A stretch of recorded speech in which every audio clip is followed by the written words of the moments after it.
So tell us about Canada's Got Talent, the experience. Yeah, How did it begin? Yeah, how does that work? How do you get on? Well, you put it on your goal list like 8 years ago, and then you just make. Okay. I don't know. Then it just comes about. Just a minute, Canada's Got Talent's 8 years old. No, it's that's not. the whole thing. Bronwyn, like every year, we'll kind of make a list of what's our goals for the year, and then what's kind of the bigger ones that will take us a little bit longer.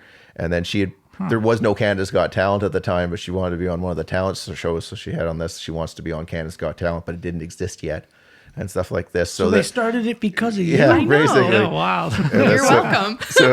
So she was there. Well, I want to be on Canada's Got Talent. And then I remember we saw an ad now introducing Canada's Got Talent. And I kind of had a feeling, I think we're somehow going to end up on that. As soon as I saw the first one, I saw it right before Bronwyn did. And I'm like, I think this is it. Oh, that's awesome. And has anyone else done horses on that show before? No.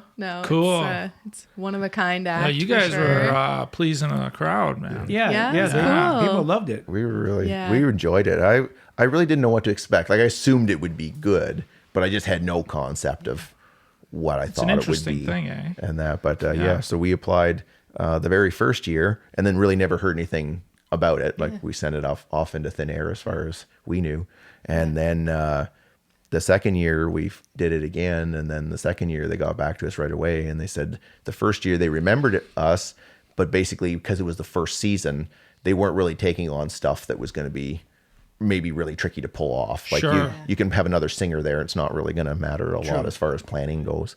And so then we went back and forth with them several times though. Like they wanted to just make sure that it could be pulled off. That we weren't going to do something too dangerous, They wanted to make sure we knew what we were doing before we they committed to us, I should say. Well, that makes sense. But Yeah. I'd have to say with them too, they just really went out of their way to be good. Like they would, even things like some of the stuff, because of what we were doing, they didn't really know what we needed or didn't need or whatever, but they would get hold of us with every little question and be like, is this okay? Will this work? What about this and that? So like, it's just absolutely nothing but good to say about them. They were just a Did great they group. supply the flooring and the stanchions, or? They flooring, ran yes. out the mats and stuff like that, because it's actually like the hard The rubber stage and stuff like that, and like they'd be slipping pretty good. But it was kind of slightly awkward in a way because it was fun though, but they didn't want to let the judges know what was going to happen.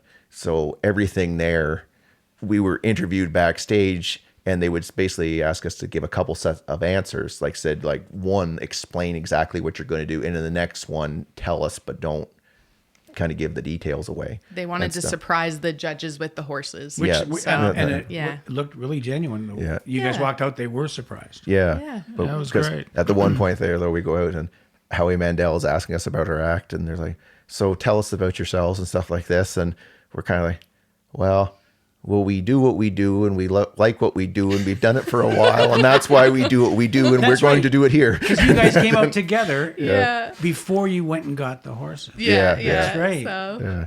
Although even that was a little bit hectic because we had some friends there that were really helping us a lot that day, but we were kind of a little bit last minute. We were filming something outside just by ourselves, to a little bit of an introduction, and then they're like, oh yeah, and you got to be on the stage in like 10 minutes or whatever it was, and we're not even near the building, so we have to take off and hurry up and get there.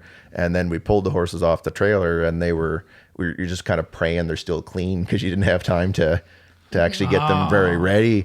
And then basically pulled them off and mine threw the saddle on and stuff, and then had to hand them off to our friends. And then they kind of run us up to the stage, and we thought we had maybe like a little bit of time. And the one lady basically hands us a microphone and shoves us out the thing, and the horses aren't even there yet and stuff like this. Wow. So we're out there, and you're kind of like talking and kind of looking over your shoulder at the same time to see if they're actually ready to go. And then at one point I heard the one whinny, and I kind of, oh, thank God.